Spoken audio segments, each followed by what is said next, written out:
Welcome to Global Insights on the Lead, a podcast from New Lines magazine. I'm Kwangu Liwewe. The UK's relationship with its neighbours are surely as important today as they have ever been. The country faces a range of complex global challenges, including the post-Brexit political and economic fallout, Russia's challenge in the European security status quo, a contentious Rwanda asylum deal, and the war in Gaza bringing hundreds of thousands onto the streets of London in protest. And yet, foreign policy seems to be something of an afterthought for the frontrunners in what is said to be a historic election on July the 4th. The leaders of the UK's main political parties seem unwilling to bring global issues into the centre of the political discourse. In today's episode, we dive deep into British politics and its global impact. We explore the dynamics of this election cycle, the issues under discussion, and consider the implications for the future. Joining me to discuss the UK's historic upcoming election and the foreign policy role at the heart of the debate is my colleague, Lydia Wilson, who is our culture editor at New Lines magazine. Lydia, welcome to the podcast. Lovely to be here, Kwangu. So next week on July the 4th, the UK will hold its general election, and this is likely to see a change in government for the first time in 14 years. Just tell us a little bit about this shift and how did it come about and where are the main battle lines being drawn for this election? It isn't just going to see a change in government. One of the very odd things about this election is that all the polls show a huge landslide for Labour. Most polls predict even more seats than Tony Blair got in 1997 in his landslide, which is always kind of held up as one of those major shifts through an election in the UK. Now, we have learnt to distrust polls in this country due to this phenomenon that we call shy Tories, that even when people are asked completely anonymously who they're going to vote for, they seem to be ashamed to say Tory. That's happened in the last few elections. The Tories are always underpredicted. But even taking this into account, the numbers are just so phenomenally in Labour's advantage that I think we are looking at a very, very clear majority and a large one. Now, that's partly why there's actually quite a high level of boredom in the run-up to this election, which sounds bad, but everyone is just taking it for granted of what's going to happen. So I think people are just disengaging. They're just accepting the Labour government. Now, even Rishi Sunak, he was asked in a phone-in radio show, our ruling Prime Minister, he was asked what he'd like his legacy to be by a member of the public. Now, most campaigning politicians are going to say, it's a bit early to think about legacy. They're going to reject the whole framing that they're about to lose. But he didn't. He just dealt with the question. So even the Prime Minister has acknowledged that he won't be in power in a few weeks' time. So if we've got to that point, everyone's just treating the outcome as set. Yes, and some pundits did predict that, or rather some pundits thought that that's why he announced the election day pretty earlier than expected. Yeah, it was a surprise. He'd given all the indications for much later in the year. It had to happen by the end of this year. That was the only set rule under our election rules. But it's up to the ruling party to choose specifically when, and that was a surprise. Now, his popularity ratings are so low. Who knows what would have happened by November, say, if they'd gone up or down. But yeah, I think he was just getting to the point where we were all just waiting for Labour to take over, and it was better to be earlier than later. Now, you did mention that previously, pollsters can sometimes be off the mark. We saw that with Brexit. We saw that with the UK 2015 general election. But does it still remain a crucial tool for gauging public's opinion? I mean, they just haven't been that accurate over this last, I'd say, decade. Exit polls are normally far more accurate, so on the day we'll get much more of a sense. I don't think they can be this far wrong. I don't think there's going to be an upset. All we're looking at now, all the unknowns are the details, the number of seats, how many the Tories are going to lose, how many Labour is going to have as a majority. There's been a little bit of an upset in that, in the emergence of a new party, the Reform Party. Now, Nigel Farage burst onto the scene quite late, relatively speaking, as leader of Reform, and he, of course, was head of the UK Independence Party that led the country really in fighting for Brexit. And so he has been just very, his skill, I would say, is his messaging. He is so good at defining the message and reaching the audience through a lot of different platforms. He uses all the social media platforms, but he just gets that message somehow right to the heart of a lot of voters. Now, he's taken on the Tory party quite directly. And so that's going to split the right vote. But again, we're just waiting, really. This is such a new element of the election landscape that I don't think the polls are necessarily keeping up there either. Okay. And still on Farage, he was famous for his role in Brexit, and he's spoken about it during this campaign. How has this resonated with the voters, given that so far it appears to be a non-issue with the other major parties in this election cycle? Yes, it's really now. I don't know if it's taboo or if everybody's just so bored of it. Keir Starmer has been very clear for a long time now, not just in the election campaign, that Labour would not seek to join the European Union, nor even seek to join the single market, which non European Union countries such as Norway have joined the single market. They just haven't joined politically. But he's ruled all of that out. He said it would cause turmoil. And so I think everybody just knows that that's not going to happen. So there's not really an issue. So in the future, that is, there's no issue. And the past is so contentious. I think all politicians know it's just a quagmire. You're going to ignite some sort of debate or even fury if whatever you say, because it has divided the country so completely. So I think everybody's wary, but also there's nothing really to fight for. It's just happened and we're moving on without the European Union.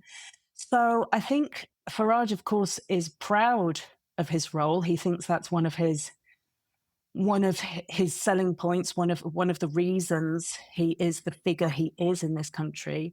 And so he's happy to talk about it, although nobody seems to be keeping him to account in terms of challenging the lies, the outright lies that he spoke during the campaign. Journalists just aren't really taking him on. And I think the voters just know that there's nothing doing, so they're just not very interested in that aspect. So would you put his Reform Party as number 3 when it comes to these elections? So first, obviously, the pollsters are saying it's Labour, then the Conservatives, and then Reform Party trailing number 3rd? Do you know what? The polls have been really wild over that. So it'd be very, I wouldn't want to predict. Traditionally, of course, our third party is the Liberal Democrats. They will pick up probably a lot of the protest votes along with the Green Party. Now, Reform have very much explicitly said that they're trying to split voters from the Tories. So some of those polls show Reform just below the Tories, yes, as you say, 3rd, but both of them extremely low. And then Liberal Democrats also very low. And so that's where this whole concept of a super majority comes from, although we don't really have that concept here in the same way. But that is actually very worrying for a healthy democracy.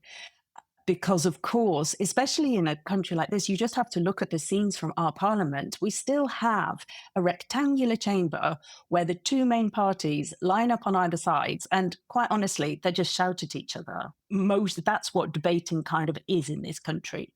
So the thought of having one side of that chamber so packed with Labour MPs and the other side just this motley collection of opposition who don't agree with each other, I don't think that's a great basis for policymaking or challenging decisions from the ruling party.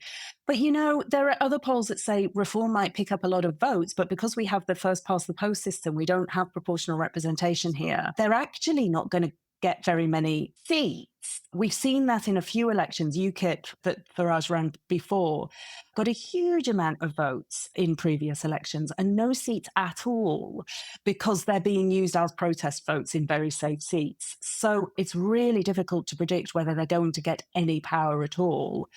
But yeah, everything to wait for, really.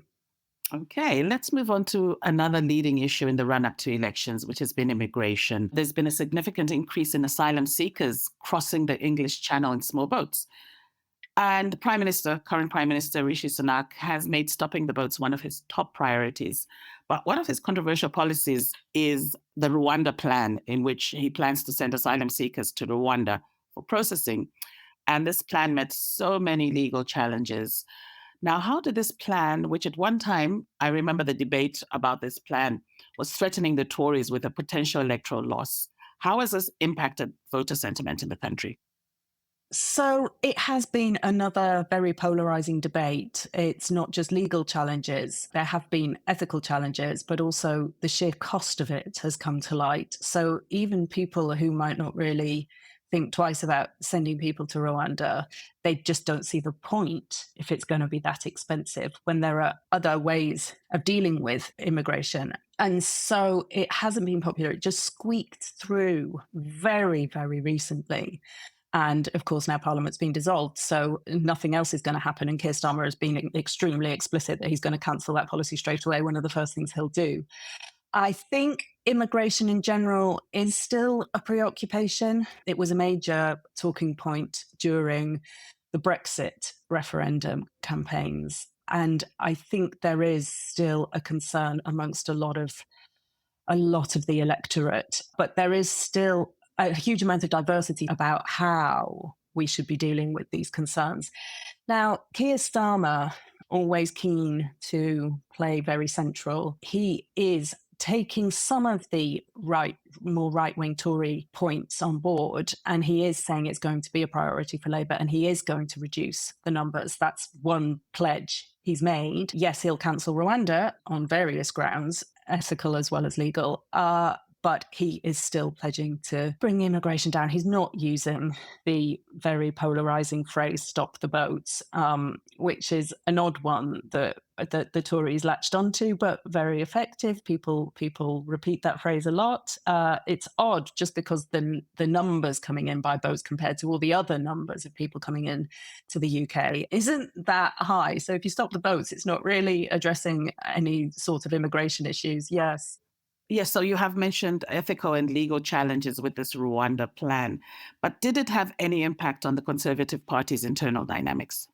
Oh, it split the Tory party as well as so many things have done in this past few years. They are a very divided party, which is one of the issues, that their messaging isn't always very clear. And traditional Tory voters are finding it difficult to know what they are actually voting for. Are they voting for the traditional centre-right, socially conservative Conservatives, or are they voting for the more right-wing Brexiteer wing of the Conservative Party? And I think that's where they are losing a lot of support from their traditional base. Okay, now let's get more explicitly into foreign policy, which, as we mentioned in the introduction, seems to be an issue that's notable by its absence in this election. Just why is that, given that there's such significant issues playing out in Europe and the Middle East right now? Yeah, that's interesting. I think it's a reflection of a lot of the domestic issues are pretty poor, which again is a reason why Labour is picking up so many votes. That our public services really are at breaking point. They've been cut and cut since 2010, and so-called austerity policies that the coalition government brought in and have relentlessly stuck to. And these cuts to public services are having such impacts now on things like our health service. And added to that, we've had a cost of living crisis that has really been hard to get on top of, and it put an enormous amount of families into poverty. And so we've had very high inflation, and so people are seeing their quality of life really pinched. And so that's just dominating. I mean, yes, there are concerns around foreign policy. I know that Keir Starmer lost a lot of popularity at the beginning of the Gaza conflict by siding quite unilaterally with Israel, a position they rode back on within a few months. But the damage was done amongst a lot of segments that are traditionally Labour, for example, the Muslim vote, and for example, the younger vote. And he did lose popularity points personally, but research is showing now that although people care about that and they criticise Starmer for his initial position. Other concerns just trump that. They care more about the health service. They want to be able to turn up to a hospital and be treated. They want the waiting list to come down and all the rest of it. And Labour have a very good track record in bringing down things like waiting lists and improving outcomes. And so it's really that's dominating. Life has got harder in the UK, and people are more pessimistic about the future, more pessimistic about the world that we're handing on to the next generation. And that's why they don't want any more austerity. Okay. So now you mentioned Starmer and his stance on this Gaza, the Israel-Palestine conflict. What about the other major players in the election? I know it hasn't been much of an issue, but what is their stance? So I think the initial reactions were very much along the lines of Israel has a right to defend itself. That came from all segments of the politicians across the spectrum. There haven't been calls from the right to recognize Palestine. There haven't been calls for a ceasefire there. And so they've aligned themselves very carefully. Again, it goes back to America to some extent, aligning themselves with that support that America has been offering. And just as in America, it has shown how the leadership is very out of touch with the streets on this issue. Public opinion supported a ceasefire very quickly. Demonstrations have been huge and regular and haven't stopped. We've had campus protests, not at all like the American campus protests, but they have been visible and widespread, with attracting a lot of numbers. But the leadership, the Tory government, have held firm in not really demanding any restraint, or they've been very, very supportive of Israeli actions. And we supply to them, and that there have been calls to stop, but nothing's been debated in Parliament along those lines. Nothing that would actually result in less violence, less killing, fewer deaths. That there hasn't been that take at all from the Tories. Okay. Now, looking at the other conflict that is making the headlines and has been making the headlines for the past 2 years is the Russia-Ukraine conflict. The United Kingdom has been providing economic, humanitarian, and military assistance to Ukraine. It's also imposed sanctions on Russia and Belarus. In the run-up to the election, before the campaigning started, what was the public's feeling about all this assistance being given to Ukraine? Yeah, I think the country was very united over Ukraine. And I mean political parties and the media and the general public. I think there was genuine support. We welcomed in a lot of refugees, and that, again, it was political. The media were pro, and the public opened their homes. There was a scheme where you could offer up your spare rooms to people coming, and a lot of people did that. So initially, yeah, very positive. I think there's been no problem getting support packages through Parliament. No real pushback from the public. So, for very different reasons to Brexit, almost the opposite reason, this too has become a non issue. So, it really hasn't been mentioned in the election campaign because there's no dissent at all until, always polarizing figure, Nigel Farage said in an interview that Russia had been provoked into attacking Ukraine by the eastward expansion of NATO. And the condemnation was very swift. Sunak and Starmer and many other politicians and all the media in right to left condemned what he'd said things like he's repeating Putin's talking points. And so it was immediate, it was condemnatory, it was forceful, again showing the united nature of people's views on this subject. So again, I don't think it's going to play much of a role in the election, just because everybody already agrees. So, Lydia, UK and US relations have historically been characterized as a special relation with close ties. However, it's also true that the personal relationships between their leaders have often influenced the overall tone of the UK-US relations. How might the outcome of the UK election impact these relations if Donald Trump wins the upcoming presidential poll? That is quite hard, I suppose, to predict. But I think it's clear to any UK politician that relationship is not only special but vitally important, especially in the wake of leaving the EU. And so I think any leader would prioritize maintaining good ties over any sort of personal relationship. I do agree with what you're saying. Of course, the personal relationships matter. We saw that so clearly in the invasion of Iraq, with Tony Blair clearly getting on very well with George Bush, who said "Yo Blair" famously when he met him one time. And that obviously had huge implications for how Britain went on to behave internationally. But even personal relationships can't overcome the fact that we really need America on all sorts of levels: economic, political, defense, security, everything. And so I'm pretty sure that anyone would put their personal feelings about an American leader aside in order to maintain that relationship. So, Lydia, you've painted a picture that, the British, their minds are already made up and this is a boring election. What does this actually tell us about the election and how powerful it's going to be in terms of how meaningful it's going to be? And what does it say about the future of the United Kingdom?